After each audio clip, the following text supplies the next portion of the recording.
Yes, my name is Henry Wen. I am from the Mitre Corporation. It is a very oddly named company.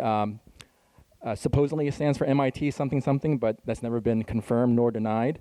Um, like Professor Dirk England mentioned, we're working together together with Professor Matt Eichenfield and a recent new team member, Dr. Kevin Vora, to take this piece of technology that we've developed as a part of a quantum information program and turn it into a display technology, which we call the photonic ski jump scanning waveguide display. And we believe that it can generate a 4K display on a chip with wavelength-scale pixels. And the last talk really kind of blew my mind in terms of what I thought the competition was, so it really kind of heats things up. So that's really exciting. So don't need to convince everyone here that displays, as much as computation, is at the core of every computing and mobile revolution. And right now, this is my attempt at a graphic here. It seems that you kind of have to, if you want three things, you can only have two. We want immersive, scalable, ergonomic, and at best you can have two of those right now. And to get to all three, really does appear that we need breakthroughs in display technology. So I wanted to use this graphic here from this individual, Alex Miatzen. He's a sort of a AR industry kind of a surveyor who puts out these graphics for context and perspective, and he put out this cartoon here that if you've been around, I think there's this video called "The Whale in the Gym," and it's supposed to illustrate what the truly immersive AR experience is supposed to be like, and this turns out actually to be a gimmick that was or not a real video, right? This was a rendered video, I think by Magic Leap, to show what it's supposed to feel like, but that we are not there yet. And sorry, is it gonna next?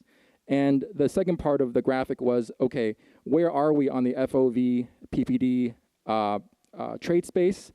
And at least according to his analysis, the current demos out there kind of have you set up in this area, in the 3 to 30 FOV, 30 to 50 PPD, but you really need to be out here in the 60 pixels per degree, greater than 90 degrees field of view to get this truly all-around immersion that we're looking for. And he was kind enough to highlight the technology we're talking about here, but I'm getting ahead of myself.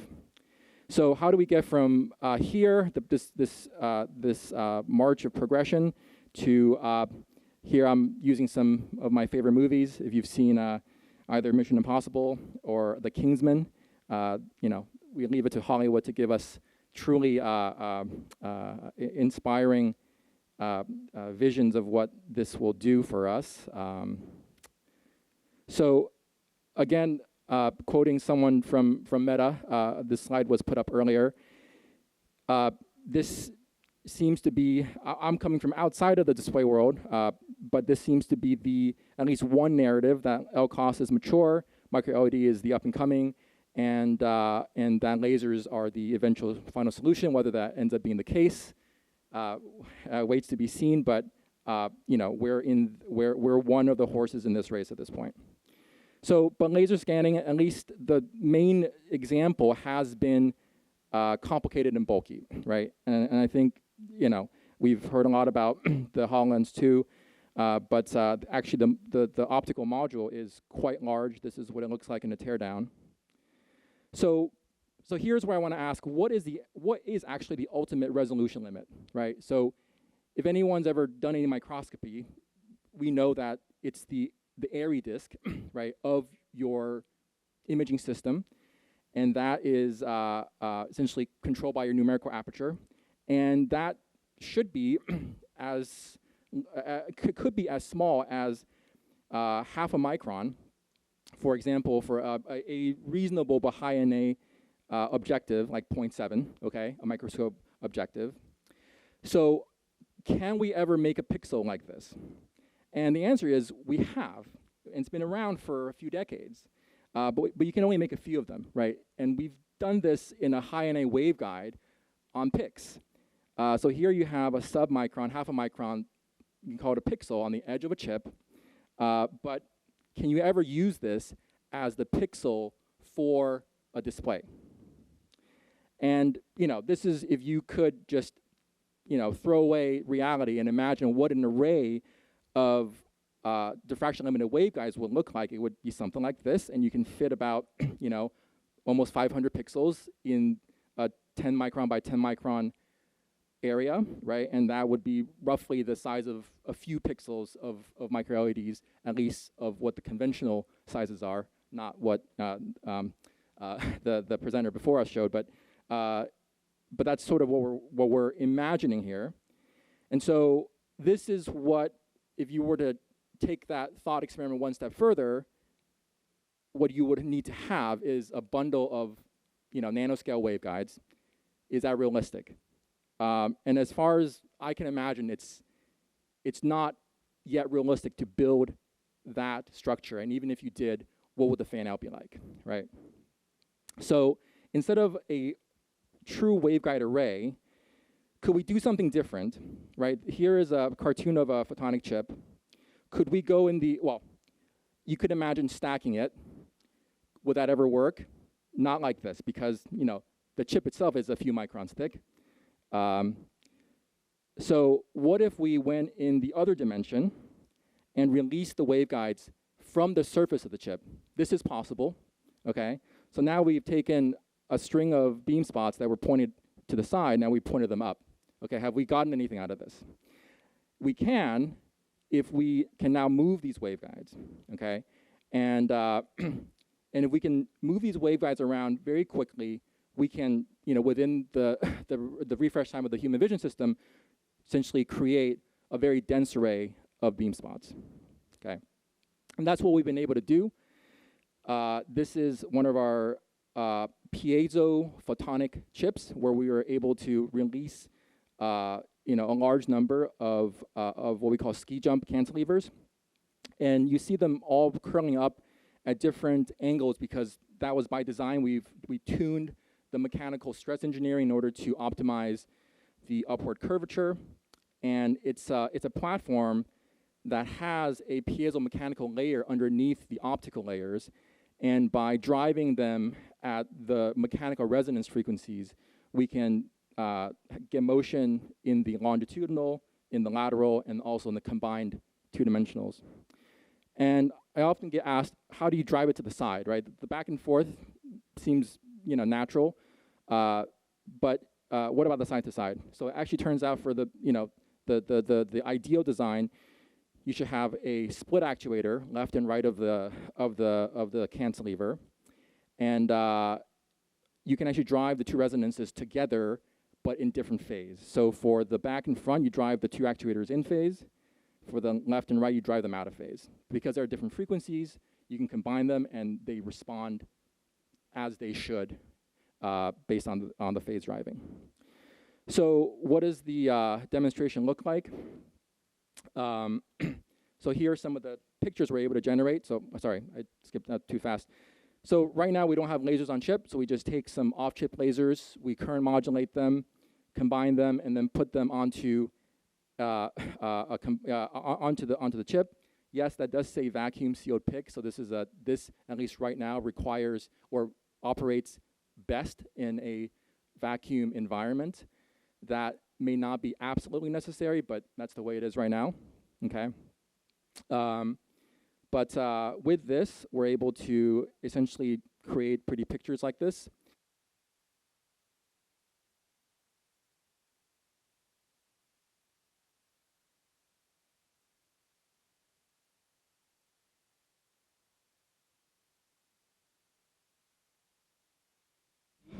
At any given point, and then just give the lasers that bit pattern, and as the cantilever scans around, the lasers just shoot off whatever color they're told to shoot off. Yep. I can yeah. Project. And these are all generated without any active feedback. So we calculate what the bit pattern should be once, and essentially this shows that the cantilever is stable cycle on cycle for an extended period of time. Okay, and so we just kind of played around with a lot of different fun pictures. These were generated at 10 hertz. Okay, so there is a trade-off, as with any laser scanning system, between fill factor and refresh rate. So that is something in the trade space to be worked on. Okay, and here are some videos where these were taken at 30 hertz. So now you see that the fill factor is a little bit worse.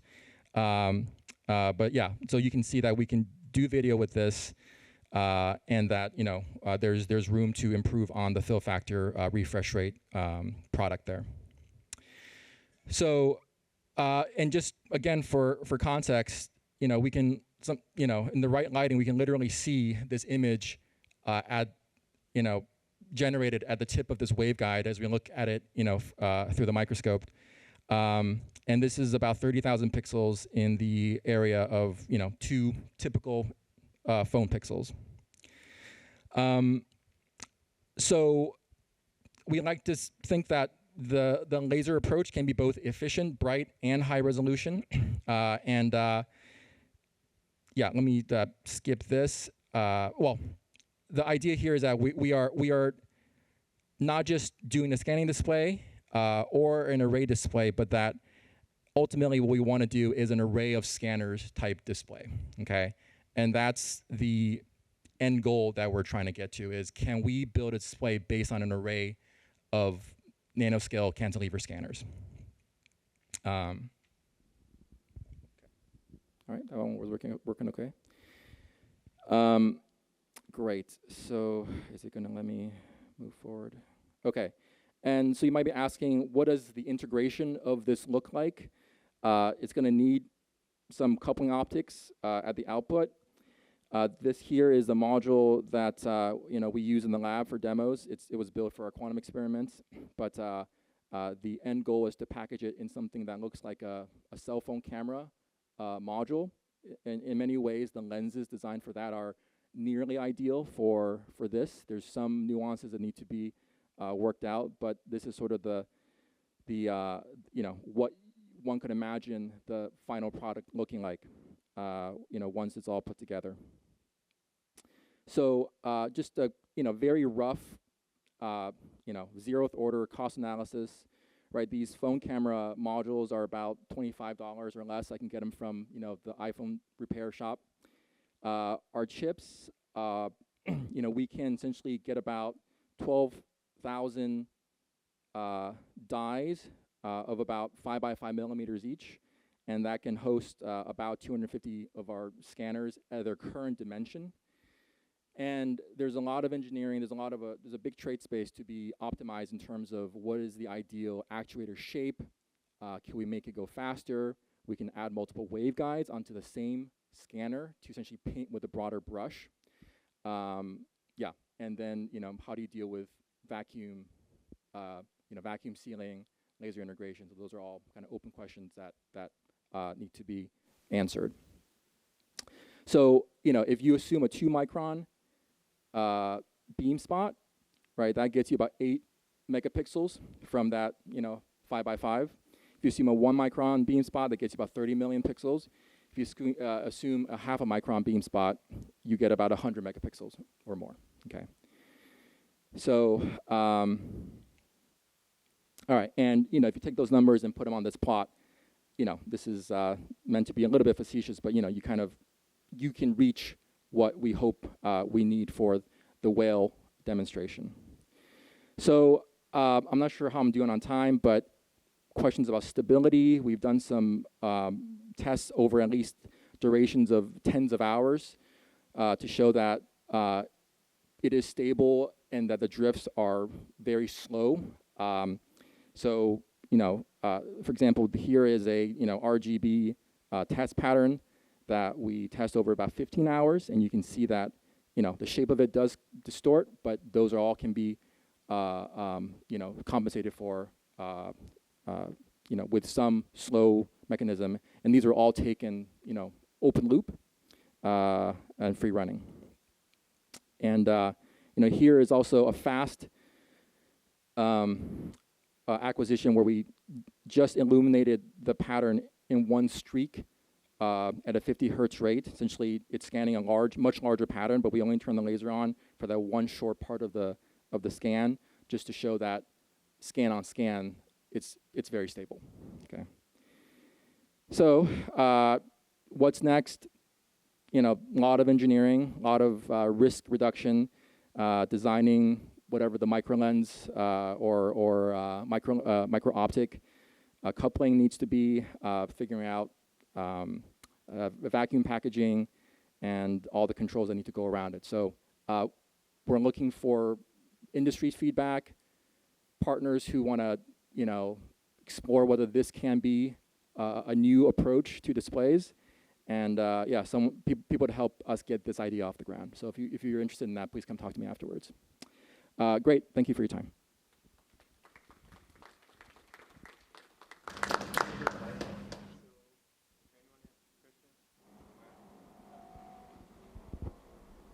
There's one online question. So can I ask how you would deal with the crosstalk between piezoelectric actuators when you're accumulating more and more cantilevers? So actually, the beautiful thing about the piezo-mechanical is that there is zero crosstalk. And we've shown this in devices with 64, 120 different components. The piezo-mechanical effect is very local. It's not like heating. It's not like thermal. So they're extremely independent. Yeah. There's another online question. So someone said that I noticed the VPP is large, around 50 volt. What's the reason for this, and how to figure it out? So the VPP, right? Piezos do naturally have a larger voltage requirement, though when we operate this in vacuum, we can get those patterns are generated with less than 10 volts. In many cases, less than 5 volts VPP, because we're on resonance, and the Qs are about 10,000, and we can generate those larger patterns with about 5 volts VPP.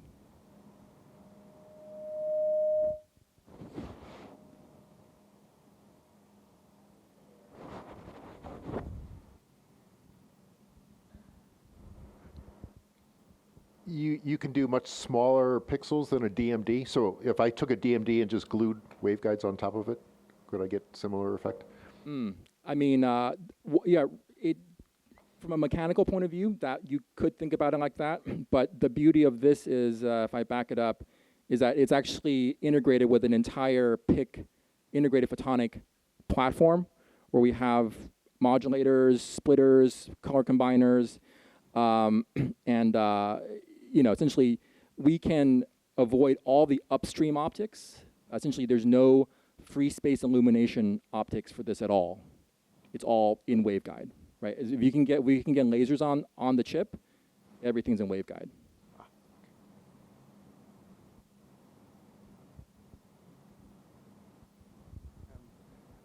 Maybe one question: could you imagine that this is surviving a drop test when you would implement this into glasses? So that's a good question. It's probably the greater risk is less from drop than from static electricity. Actually, we've seen more, failures from if you get too much static on it, stiction is a pretty common thing in MEMS. The inertia, the mass of these things are so small that essentially it is completely physically locked to the substrate. The first resonance is at above a kilohertz. Essentially, if you calculate what the acceleration needs to be to excite a 1 kilohertz resonance, that's the kind of acceleration that you would need to actually cause any kind of inertia-based issues. So the mass is so small. Great talk. How close can you make those superpixels with respect to each other? So is there any dead space? So the pixels themselves actually don't need any dead space, right?